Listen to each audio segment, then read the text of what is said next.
Hi everybody, this is Debbie coming to you guys a bit late and 2 days later. Yesterday was back at school with full capacity.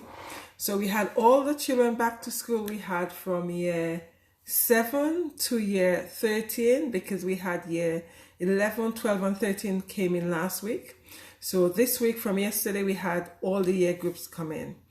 It was interesting, chaotic, fantastic, interesting. I also said to you guys last week that I was having a year group. I have a year 9 year group. Oh my goodness, they haven't stopped talking because we had an extended from tutoring yesterday. So instead of from 25 past 8 to 5 to 9, we had from 25 past 8 until quarter to 10, just to get them, back into the school routine, to talk to them about social distancing, physical distancing, also in terms of what is expected because the fact that it's COVID, etc., etc. They haven't stopped talking. From the time they got into that classroom, they're talking. I understand that they had to be talking because they haven't seen each other for a long time. So I allow them to talk. But as I said to them, just give me a few minutes. Let me just explain this thing to you guys and show you guys a video. And then you could talk. But they were not even giving me that time. It was so lovely just looking at them in terms of the connection with each other, the longing to be part of the school community again. Because even though they were on the physical platform, on the online platform, it's not the same because yes, you will have the community, but when they actually see each other in the flesh is a different thing. It was just lovely to see the younger children, year 9. They're a fantastic bunch of children. It was really, really nice in terms of the connection, the excitement, the yes, miss, no, miss, the constantly talking and Mrs. talking, I am talking constantly, trying to get them to settle and, be quiet. So that was one part of it. So my win from yesterday was just seeing the enjoyment from the faces, the excitement of being back in school, the connection with each other, the hugging of each other, and forget about social distancing, etc. That does not exist because they're in the bubble, the so-called bubble. So I had for my farm tutor group, I think I had about 25 of them in the same room, sitting very close, in close proximity of each other, So that was one of the things in terms of social distancing that didn't exist. Well, it doesn't matter because they're in the same bubble. So my win is to see the excitement on their faces when they actually came back. Well, today, day 2, I didn't go into the physical classroom because my son wasn't very well. So what COVID have actually done for us is give parents who've got children, young children, the opportunity to work from home instead of having to take it off sick or just to take it off. So it meant that you could still teach while you're at home on the online classroom.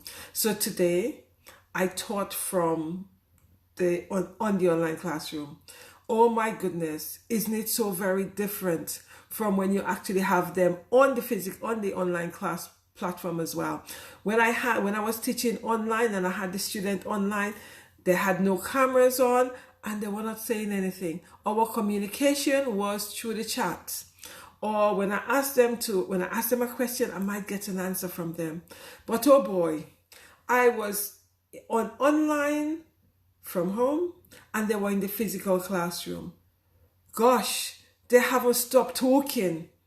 I could not even get a word through. They're just chat. Oh my goodness. And then they said to me, "Oh miss, we cannot hear you very clearly." No, you weren't able to hear me very clearly, as I said to them, because you are all talking at the same time. So teaching on the physical classroom and teaching online is so challenging because they're in the physical classroom and I am online. It is so much more challenging because although there was a teacher there with them, sometimes muting them, it means that I'm not able to connect with them. But even when you had them on mute, you cannot hear one child because they're all talking at the same time. What is so interesting in the school I was in December, some of the children were at home and I was doing the hybrid teaching. It wasn't too bad because I was in the physical classroom and I had some students in the classroom and I had some students at home. So it meant that I was controlling how I navigate the students at home and those in the classroom. So it meant that although they were in the classroom, I had more control over. So which means in terms of the level of noise and they talking all together, that was controlled because I was there with them. But when you are not there with them in the physical classroom and you're relying on another teacher to support them while you are in the online space at home or otherwise, it's so much more challenging because although I asked the teacher to mute them, it meant that when I ready to ask them questions, she had to unmute them. Whereas if I was in the physical classroom, teaching in the physical classroom, but teaching students who are online, it would have been much more control because I had control of my camera, I have control of my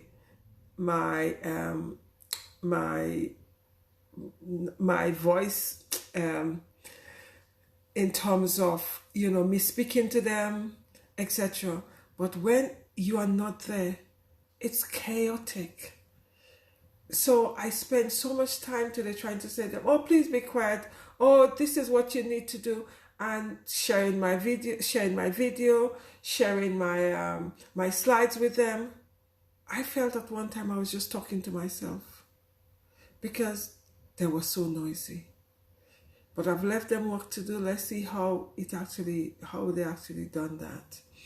So teaching in the online space from at home with the student in the classroom is extremely challenging. If it's the other way around, it's much easier. If I was in the physical classroom and some of them are in the physical classroom with me and then I'm teaching some of them online, it's easier because that's how I've been teaching in December, because some of my students were isolated in December.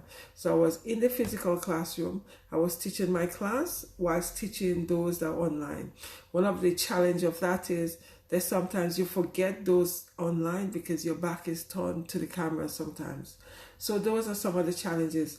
But it was interesting because I haven't done it this way before, whereby me teaching the students in the physical classroom while I'm on the online platform. That's a little bit more challenging. But overall it was quite nice. Even though they were noisy, it was just nice to, they're being very interactive and them actually enjoying each other, etc. So that was quite nice. Anyway, day 3, which is tomorrow, I am back in the physical classroom with my student in the physical classroom. So I'll tell you guys what it's like. Another thing I've actually started doing with my student is celebrating them. I personally feel that it empowers them. So when we actually do feedback and they got it right, we clap them, etc. Even though they didn't get it quite right, but they actually say something, that's also good because it empowers them and gives them the confidence to talk. So it doesn't matter how much they speak, how much or how little they speak. I think it's important to celebrate them and acknowledge what they've done because it empowers them to want to talk a lot more. And I've been having that from Monday. Monday I had 6 classes. I had no break time on Monday. But the beautiful thing is from one class after the other, it was really good because they started to talk. I had one class that was a double lesson. The first part of the lesson, nobody spoke. But by the second part of the lesson, they all wanted to talk. Because when students see that you're celebrating them and you're acknowledging them, it actually brings out the best in them. This is, for me, it's a tiring teaching time, but it's also a fantastic teaching time because I'm really, really enjoying it. Because I'm finding ways that I could use with my student in terms of empowering them, in terms of talking about their mental health, in terms of, teaching in different ways, because being on the online platform have given me so many different skills that when I now in the physical classroom, I'm actually able to utilize those range of skills with the student.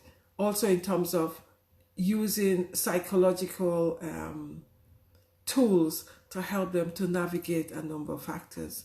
So it's been really lovely, extremely tiring, but really, really lovely. Anyway, tomorrow, as I said, I'm back in the physical classroom. So I'll tell you guys what it's like again and how it is in terms of my year group, my year 9 group, and what it's like, with my psychology, my health and social care group. Anyway, guys, take care. Educators, you need to start empowering the students, celebrating them by, clapping when they get something right. Or even when they say something, it doesn't even matter if it's right. As long as they say something, you celebrate them. Make them feel valued. Make them feel that it's okay. They are good enough exactly as they are. Anyway, guys, I keep on saying anyway and I haven't finished saying goodbye. Bye, guys. Have a fantastic evening, a fantastic night, a fantastic morning, wherever you are. Stay blessed. Take care of yourself. Be safe. And I'll see you guys tomorrow.